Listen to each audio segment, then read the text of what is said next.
Good morning. So as you can see from these, they're quite long, aren't they?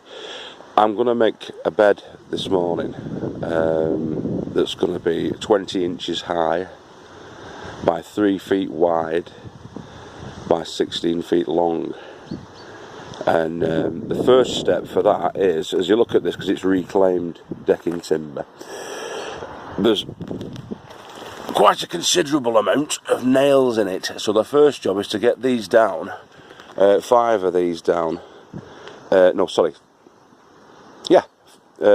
this stage we're going to get actually 3 of these down to the lane, where we'll make the first base level frame, which I'll show you in a minute. So they're all denailed, and I've cut the 2 long lengths down to 16 feet. Now they do measure exactly 16 feet now. They're just over 18 feet in length, these, like an inch over 18 feet in length.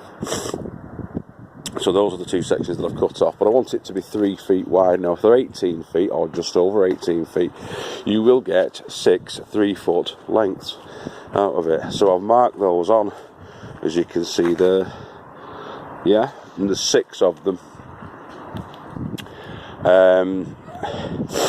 6 3s at 18, it's just over. So it actually falls, the 18 foot falls here. So I'll have to trim a little bit more off on the end there. So that means that if we're being really efficient with the wood, then we'll have it 3 high. So that'll be 15 inches high. And I think that's what we will do. We'll be as efficient as we can with it. I'm not going to do them as 5. It'll cost too much in soil, won't it? And anyway, if I get 15-inch long parsnips, I'll be happy with that. It'll do that for me.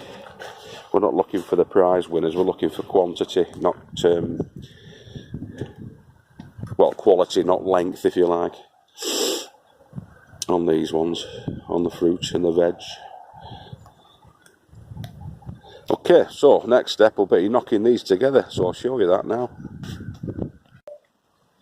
So it's looking like these 70mm 5.0 silver screws are going to be just the job, because it won't go all the way through both sections of wood, but it will sufficiently fix the plank to the post, which should be ideal. So I'm going to do that at each end. We want the slightly more weathered side on the outside of it, so we've got the better wood on the inside with these, so I'll crack on with that. Now, as I've said before, we're not building cabinet furniture, but if you can get it more or less at a right angle, then you're onto a winner, you know, with these. The straighter the better, really. The more accurate to a 90-degree angle you can get, the better. So there's 2 screws in each one of these, fixing the posts to the decking planks. So as it mirrors like that, so that when they get put together into the final 4-sided bed, then they're going to look the part. I'm doing it like that just on the one, so there's 1 plank of height at the moment, just because I won't be able to lift it if I did all 3. It'd be too heavy to lift on my own. It's going to be a bit of a struggle as it is, with it being 3 foot by 16 foot. But yeah, you've got to consider that before you make your move. Otherwise, this lane would have a permanent raised bed in it. All right. Yep. So that's your first basic 1-stage frame, one level frame.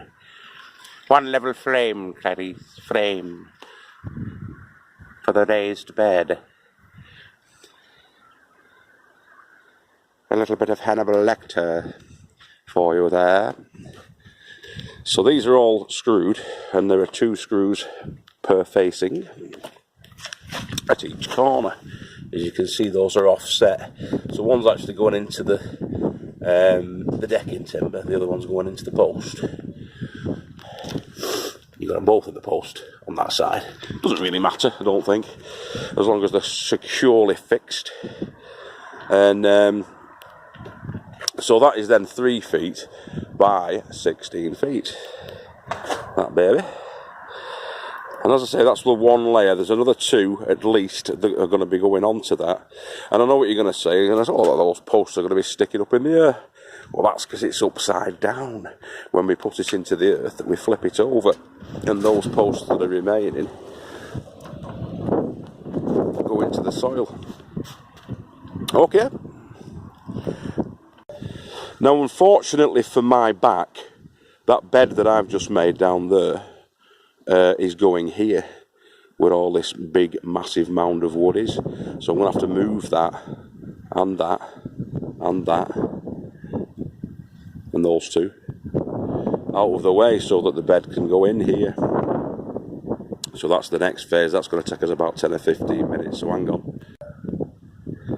Yeah, so that's going to be its final resting place, which is next to the other hoop beds. I'm going to be putting buckets down here, a run of buckets down there. That's why there's such a gap. I mean, there's a 3-foot gap at least there between them. But it's for a reason. It's not going to be wasted. That's where the buckets are going down there. The bucket growing. Yeah, so there's the bed. As I say, once I've completed it, it'll be flipped over and buried into the ground. The staves. I need to put a couple more staves, interim staves, down there, but we'll do that towards the end. Okay. And there it is, in all its splendour. So yeah, I mean, I could go higher than that, but I don't know whether I will.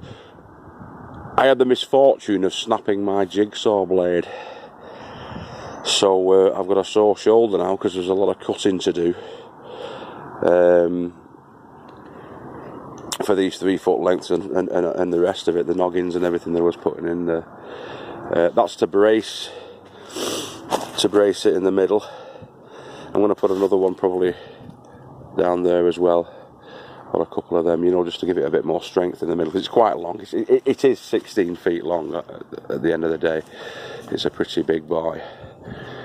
Yeah, so there we are. We've got some more there ready. That's going to be shifted onto the mix side, hopefully, and we're going to be cracking on with some further projects. So yeah, I hope you like that. It's dead simple, really, when you just do it step by step like that, and frame it all together, then build up off that frame. I've made it so that it's level, just by putting a few bits of rubble and brick underneath, as you can see there, because the plot is on a slight slope, heading towards the tiki hut at the bottom. So it just needed levelling up, which it is now. It is level, and it's level from the front. The sun's blazing at the moment, so you can't really see that, but I'll tell you that it is level. When you look at it from the shed, you can see that it is level. I don't have my spirit level with me, but by eye, it is level, which is all you need, really. It's not a big structure. So yeah, that'll do. That'll do the job. So remember that you don't have to be, you're not making cabinet furniture, but you just want to make it practically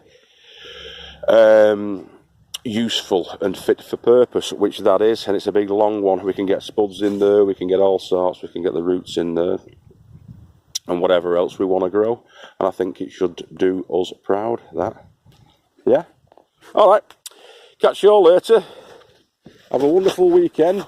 I am going to add on to this, so stay tuned. I'm going to add on to this details about my favourite video, as I was tagged by Tony O'Neill at UK Here We Grow to make one of those.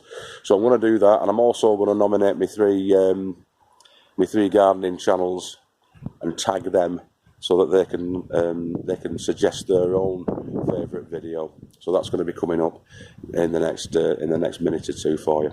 Okay, right after this actually. So okay, take care, and as I say, keep growing with head down, and we'll see you next time, probably next Saturday. Alright, see you later. Thanks again to Sue and Chris for all the help with the wood, and also for the donators of the wood, Howard and Fiona. Fantastic stuff. It's being put to good purpose. Okay, see you later on. Bye.